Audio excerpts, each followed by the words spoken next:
हमारी जो दो नीतियों को हम ज़्यादा मानते हैं, विदुर नीति और चाणक्य नीति। विदुर तो कृष्ण भगत थे, तो उसकी तो कहने की बात नहीं, क्योंकि कृष्ण का इष्ट ही गाय थी। लेकिन चाणक्य ने भी यहाँ तक लिख दिया कि जिस घर में गऊ के बछड़ों से बच्चे नहीं खेलते और हवन के धुएं से छत काली नहीं हो रही, वो शमशान है, वहाँ बीमारी भाज भाज बढ़ेंगी। और गोबर गाय का ही होता, गो जमा में बर, गोबर, गऊ का वरदान और धरती का प्राण।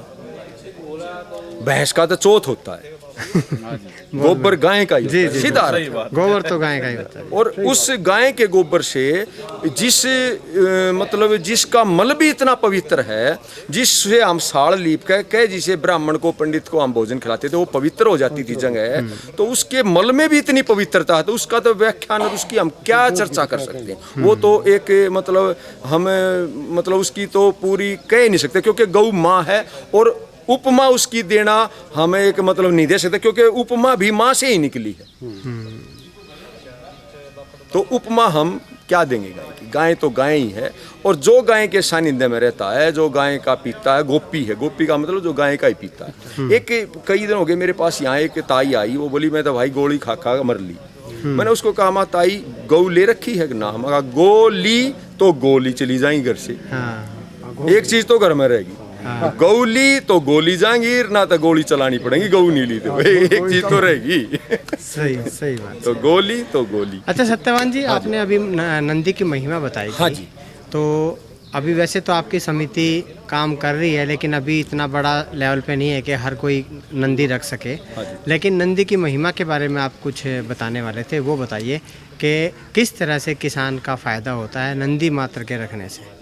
देखो, कई बार किसान सोचता है कि नंदी फ्री का खाना खाएगा, फ्री का वो करेगा, लेकिन ये गलत है। क्योंकि नंदी अगर आपके घर में खाएगा तो आपकी सारी गायें दूध देगी। मैं अपना तजुर्बा बताता हूँ, मेरी 7 गायें खाली थी, मैं एक अपने मित्र से नंदी लेके आया उधारा 2 महीने के लिए। आज मेरी 7 गायें नई हुई उससे, और एक बुल के खाना खाने से एक नेचुरल भी गाय के अंदर एक खुशी, जैसे घर में चाहे एक मर्द है, वो चाहे बूढ़ा है, कैसा ही भी है, लेकिन और जितनी मर्जी है। अब मेरे यहाँ मैं अपना तजुर्बा बताऊँ, नील गाय का एक झुंड आ गया, सारी गायें एकदम भयभीत होगी। लेकिन नंदी था, नंदी ने 2 बार दहाड़ लगाई तो सारी गायें नॉर्मल होगी। अब हमारे यहाँ मर्द है, हमारा मालिक है, बकल उतार देगा। तो ये भी एक मतलब जो है ना, उसका एक आनंद है। हम जब गाय को प्रजनन, उसका प्रजन हो मतलब पीड़ा तो सहती है वह बेचारी, लेकिन उसको हम, ये भी एक सुख है, प्रकृति है, इस प्रकृति से वंचित करते हैं, तो ये भी एक गलत है। क्योंकि बुल टच में भले ही हमने सीमन रखना है, वो गोत्र के हिसाब से उस पर ठीक नहीं बैठ रहा, तो उसके टच में आने से गाय के हार्मोन्स एक्टिव होंगे, उसको चाटेगा, उसके साथ जाएगा, और बुल 3 दिन पहले बता देता है ये गाय नहीं होगी। तो ये बहुत ही जरूरी है, क्योंकि हम धर्म का रूप बैल को कहते थे। साक्षात अगर किसी को धर्म देखना तो बैल को देखो। जगत पिता है बैल, माँ है गऊ, लेकिन जगत पिता, जगत को अन्न खिलाने वाला था। आज इसकी दुर्दशा हुई है। सबसे ज्यादा, गाय से भी अगर ज्यादा दुर्दशा है तो बैल की है।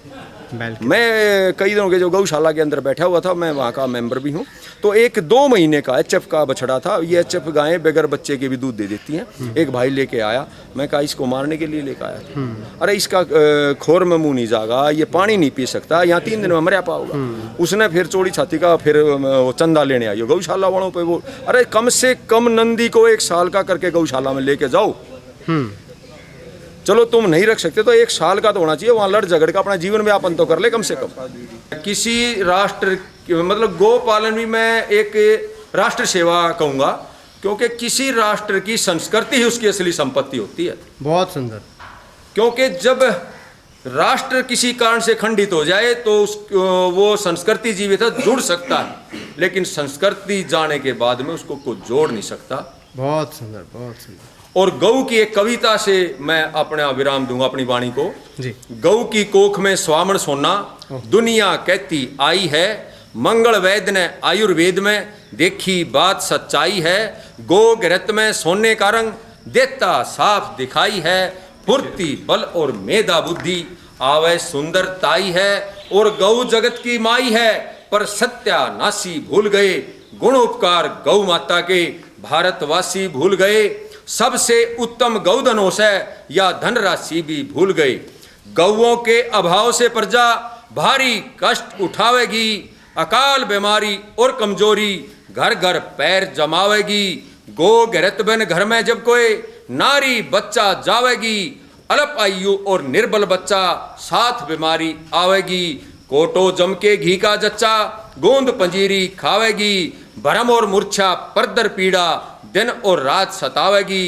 फिर जच्चा बच्चा दोनों रोगी कुणबा रहे निराश, और गौ बिन जगत का हो गया सत्यानाश।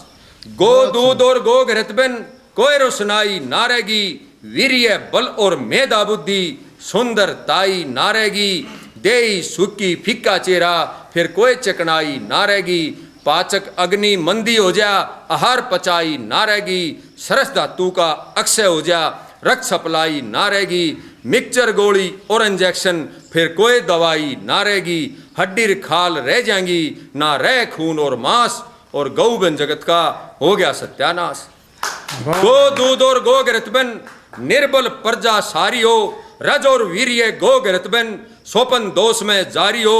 गो घृत की चिकनाई बिन दिन प्रतिदिन हारी हो, गर्मी वायु कोपित होकर पक्षाघात बीमारी हो। बचपन बाद बुढ़ापा आजा जवानी की ना बारी हो, बेरा ना बाई फिर अचानक कद शमशाना की तैयारी हो। 100 वर्षों तक जो जीना था रह गए वर्ष 50, और गौ बिन जगत का हो गया सत्यानाश। बोलो गौ माता की जय। बहुत सुंदर पंक्तियाँ सत्यवान भाई ने सुनाई हैं। बहुत अच्छी पंक्ति जोश के साथ, और जो वाणी में जो ओज है वो अलग से प्रतीत होता है कि सत्यवान भाई गाय के प्रति काफ़ी संवेदनशील हैं, गौ के संपर्क में रहे हैं। उसी का दिया हुआ ये ओज और वाणी में जोश जो आर्यों की पहचान है वो साफ झलकती आई है। अब हमारे साथ एक और समिति के सदस्य हैं, आपका परिचय जानना चाहेंगे भाई? नमस्ते जी, मेरा नाम प्रदीप आर्य और मेरा गांव कराला है। दिल्ली से ही मैं जो है बिलोंग करता हूं, निवास करता हूं जी।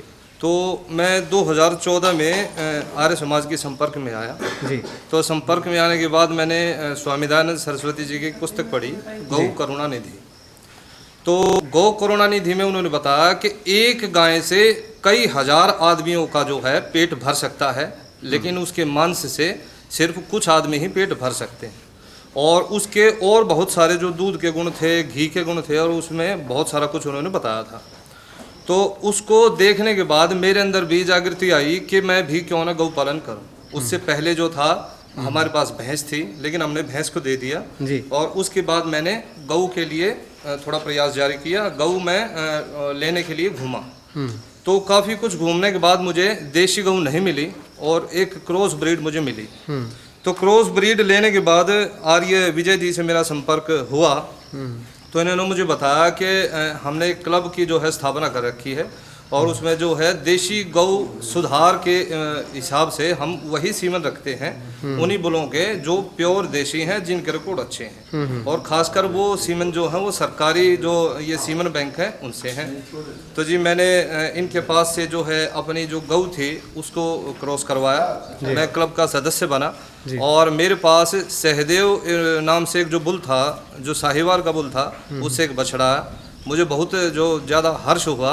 उसके बाद एक बछिया मेरे पास और थी, उसको मैंने 366 नामक जो बुल है उससे क्रॉस करवाया और उसका रिजल्ट जो है वर्तमान में मेरे पास एक बछड़ा हो रहा है।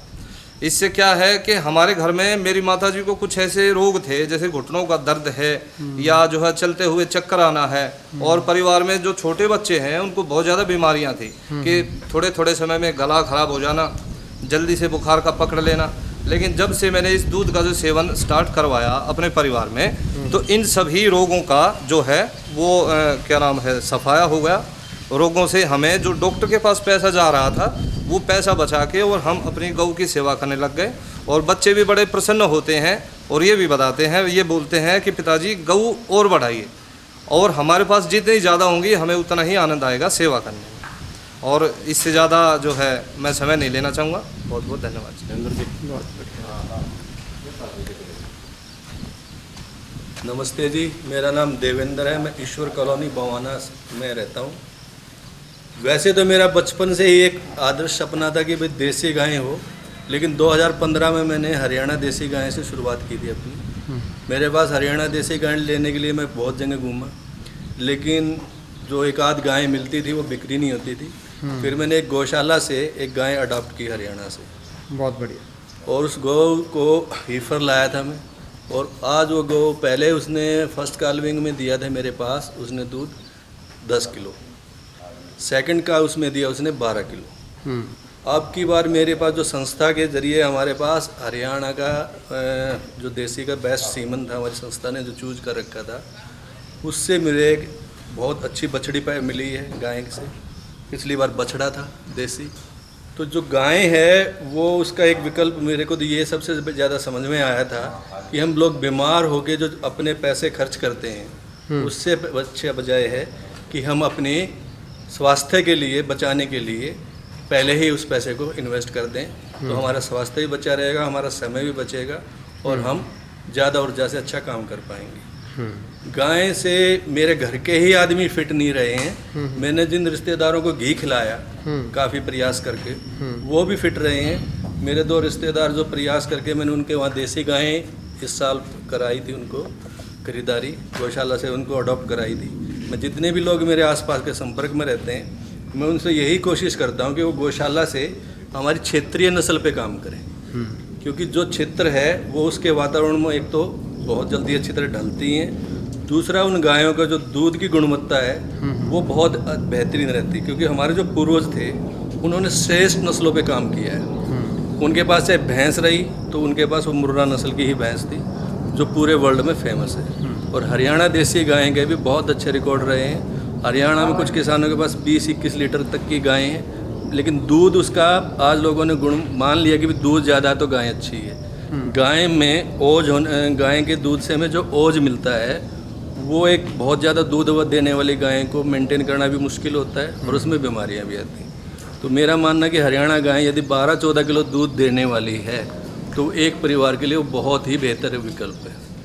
बीमारियां आएंगी ही नहीं जब दूध गाय का पिएंगे। गाय की सेवा से जो घर में ऑरा रहती है उस ऑरा से पूरे घर में एक सुख का वातावरण निर्माण होता है।